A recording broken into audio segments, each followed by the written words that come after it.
Good afternoon. We're in Oakville, California. Please introduce yourself and tell me who you are and who you work for. Hi, Wilfred. Welcome to Opus One. I'm Micheal Silacci, the winemaker here. And today we tasted through 07 to 2011, just made. Yes. So let's walk me through what we just had. Well, the 2007 just went off the list as a current vintage and being replaced by the 2008, which was released last Saturday. 2007, I think, is a fabulous wine. Very intense, lots of fruit.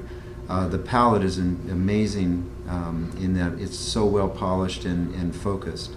2008, I find a little bit more of a restrained or refined version of 2007. Ironically, the 2007 was not fined, 2008 was. So I really appreciate the intensity, but the complexity of the 2008. 2009 we also tasted. I think is it's showing a little bit more oak right now. It's just bottled in July and in August, so it's still a little rough around the edges. Needs some time, but I think that's promising to be a wine that is different from 07 and 08, but having the same texture and polish that those two do. We also tasted the 2010 as a barrel sample, and I think that vintage is just amazing.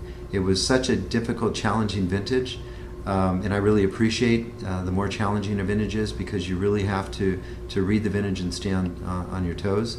And I think that it's turning out to be, I think, one of my favorites since I've been here. Or it's at this point in its life, but I think it's going to end being one of my favorites. And then, of course, you tasted the first lot that we picked on September 22nd of 2011. And that was the first one that finished fermentation, so it hasn't gone through malolactic fermentation. But I think that we're getting off to a really good start with 2011. Also, we started picking early. Already 45% of our fruit is in tank. Okay, and what is the hardest thing about tasting a wine that is not finished in the case of the 11?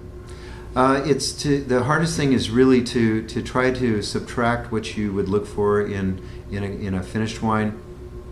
Of course, you're not seeing any influence by the wood, so you just ignore that component because it's missing, and it will contribute later. But also really projecting on, at this point in time, how long are we going to leave that wine in contact with the skins? It's been on the skins for now 14 days. It looks to me like it's got another 6 to 8 days to go. And we're just following it, watching how it really comes together in the tank since fermentation is finished. And then trying to project where we think it's going to end up, mouthfeel-wise, the brightness of the wine after malolactic has completed. Great. Well, this is fantastic. I really appreciate you spending time with me, Micheal. Have a great day. Thank you very much, Wilfred.